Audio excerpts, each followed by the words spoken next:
Mortal, do you feel it? That tightness in your chest as you read these words? That's not rust.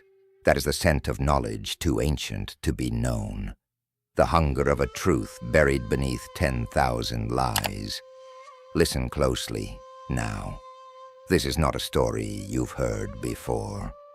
And if you feel a strange chill rising up your spine, do not run from it. It is simply your soul remembering what it was told to forget.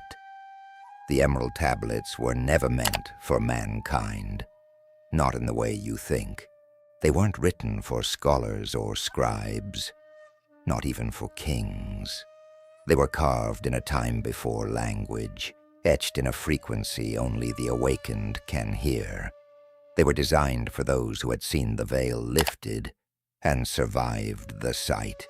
I, Thoth, who walked the black sands of Atlantis and stood at the silent gates of Duat, tell you this.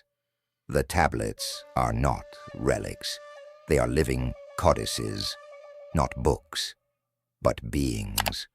And once they are read with true eyes, they do not remain silent. In this journey, you will learn why these tablets were locked away beneath the paws of the Sphinx. You'll uncover the reason the priests of light swore blood oaths to guard them from human hands.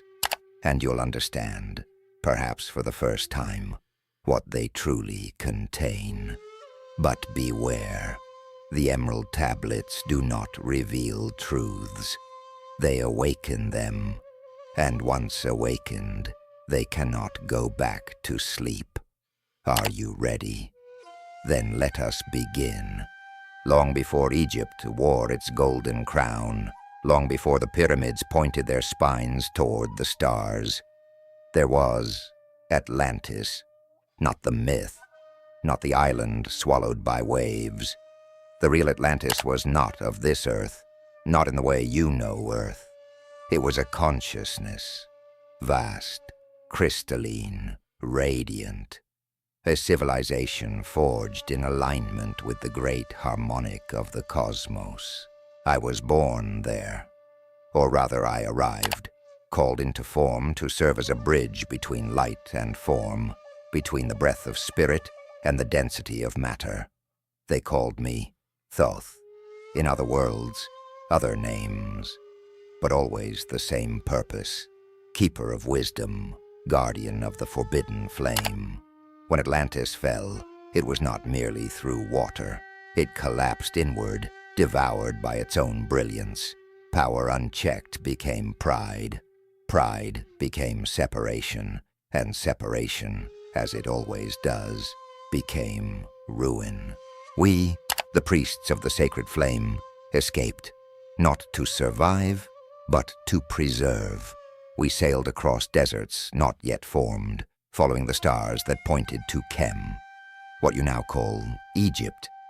And there we buried it, the Emerald Tablets, not tablets of stone, though they were later inscribed on green fire crystal, what you call emerald, not books of prophecy, though they contain what was and what is to come. They are keys, vibrational constructs encoded with universal law. But here is the truth that few dare to say aloud. They were not meant for human minds, not as they are. Humanity, in its early stages, was not yet tempered. You were infants playing near lightning. The tablets are alive. They pulse with the rhythm of divine intelligence. To read them with ego is to invite madness. To interpret them with arrogance is to lose oneself in spirals of illusion. Even in Egypt, only a few were allowed access. Initiates were tested for years through silence, fasting, sacred geometries, and immersion in deep frequencies. Their bodies became instruments, their hearts tuning forks. Only then could they hear, not read, the message of the tablets. What you must understand is this. The Emerald Tablets don't offer knowledge. They demand transformation. They are not instructions. They are invitations. Invitations to dissolve the self you think you are and become what you truly were. And this, to most, is unbearable. So they were hidden beneath the paws of the Sphinx. Yes, that sentinel of silence who watches even as time forgets. Beneath her lies the Hall of Records, carved in a frequency that only responds to a vibration of purity. Many have searched, some have gotten close, but the tablets reveal themselves only when the seeker no longer seeks. When the question burns so deep, it burns away the questioner, and yet the veil thins. The time comes again. You who hear these words, you are not meant to find this, and yet you have. That means the memory is awakening, and what was once hidden prepares to rise. Do you remember? Before words, before your thoughts wore names, there, in the space between breath and awareness, that is where the tablets speak. They do not speak in sentences. They speak in vibrations. Each symbol carved into the emerald tablets is not a mark. It is a resonance, a wave form, a note in the great cosmic melody. When I wrote them, etched them with the fire of my will, I wasn't writing for the eye. I was tuning your soul, should it awaken enough to listen. You see, the ancients did not separate science from spirit. There was no metaphysics, because all physics was meta. All knowing began within. And so it is with the tablets. Take the circle, for instance. You see it as geometry, but it is a mirror of eternity. No beginning, no end. The Ouroboros, serpent devouring its tail, is not merely symbolic. It is a memory of the toroidal field that surrounds your body, your planet, your sun. The tablets whisper, "Know the circle, and you shall know the portal." Or the triangle, used to represent fire. Not fire like flame, but the primal spark of will. The upward triangle was the emblem of ascent, mind rising above matter. And the downward triangle, descent of spirit into form. Together they created the six-pointed star, not religious, not political, alchemical, a perfect harmony of above and below. This was not superstition. This was sacred engineering. When you sat in a pyramid chamber, aligned with true north, as golden sunlight struck the altar stone on the equinox, you are not praying. You are activating. The geometry, the sound, the stillness, they trained your nervous system to remember what it had forgotten. They called it Zeptepi, the first time. Not a date, a state. The emerald tablets were encoded to guide the initiate back to that state, a condition of consciousness where time collapses, polarity dissolves, and you stand between the worlds. There was a ritual, one you are not yet ready to perform, but I will tell you this much.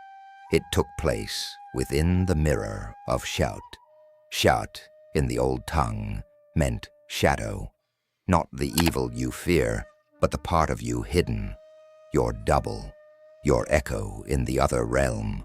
The mirror was not glass. It was a pool of black water, still as eternity. You were made to sit before it, alone, for days, until the visions came. You would see your unlived lives, your betrayals, your true name.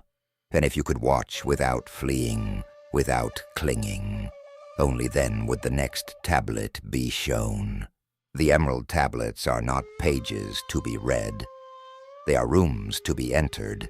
Each verse is a chamber, each line a vibration key, but the doors remain shut to the arrogant, the unclean, the curious who approach with tourist minds. This is why they were not meant for humans. Because humans in your time believe knowledge is ownership. But this is not to be owned. It is to be become, to awaken what I placed in you long ago, not as punishment, but as a promise. So if your heart races at these words, if your skin shivers not from fear but from memory, then listen closely. You are not reading a script. You are answering a summons. Let me tell you the story of a forgotten priestess. Her name was Netari, daughter of the temple flame, born beneath the rising of Sirius when the Nile turned black with starlight. She was not noble by birth, yet the elders said her eyes saw through things, not at them, through them. As a child, she wandered into the forbidden chamber beneath the temple of Dendera, where a solitary emerald slab hummed in the dark like a sleeping god. She placed her hand upon it, and it burned her with silence. But she did not scream. She listened, and from that day forward, she no longer spoke in the language of men. She sang in tones no one could write. She drew spirals in the sand that echoed the paths of comets. And when her mother wept, she would place a finger over her lips and whisper, "The stars remember you." By 13, Netari was taken before the high seers. They questioned her with riddles meant to unravel the minds of the unready, but she answered each not with facts, but with awareness. She became the youngest keeper of the Tablet of Light, a glyph believed to be too volatile for the unbalanced. It was said to summon visions of the before life and after death simultaneously. Netari entered the chamber known as the Breath of Aten, where light bends and time distorts. She emerged 3 days later, glowing, literally glowing. Her skin emanated a faint luminescence that priests recorded on alabaster scrolls now buried beneath Saqqara. Her voice could calm storms. Her presence turned bitter herbs into medicine. She became known as the Listener of Stone. She never sought power. She never ruled. She simply taught. She walked through cities whispering verses from the tablets into the ears of children and blind men. She reminded them who they were before they forgot. When she died, the entire region experienced 3 days of silence. Birds did not sing. Wind did not blow. Even now, her chamber still stands, buried, undisturbed, protected not by guards but by frequency, too high for the uninitiated to perceive. And on the door, a single symbol, the open eye, surrounded by flame. Beneath it, a question: do you seek to see or to become? This is your lineage. The wisdom of the tablets is not myth. It is memory, waiting to be reawakened. You have walked beside me through veils few dare even to approach. You have listened to whispers spoken not in words, but in frequencies that tremble just beneath waking thought. Now I ask you this: do you still believe this knowledge was ever meant for the many? The Emerald Tablets are not instructions. They are invitations. They are mirrors. And like all mirrors, they do not show you what you want to see. They reveal what you hide. They were sealed in stone, not because you are unworthy, but because you are forgetful. And in your forgetting, you would twist them into chains. These tablets were never lost. You are. And you are never meant to read them with your eyes, but with the part of you that remembers before language. So now I leave you with this. You think the Emerald Tablets are power. They are not. They are a wound, a reminder of the fracture between who you are and what you were born to become. And now, they know your name. Subscribe if you dare to remember. The journey has only begun.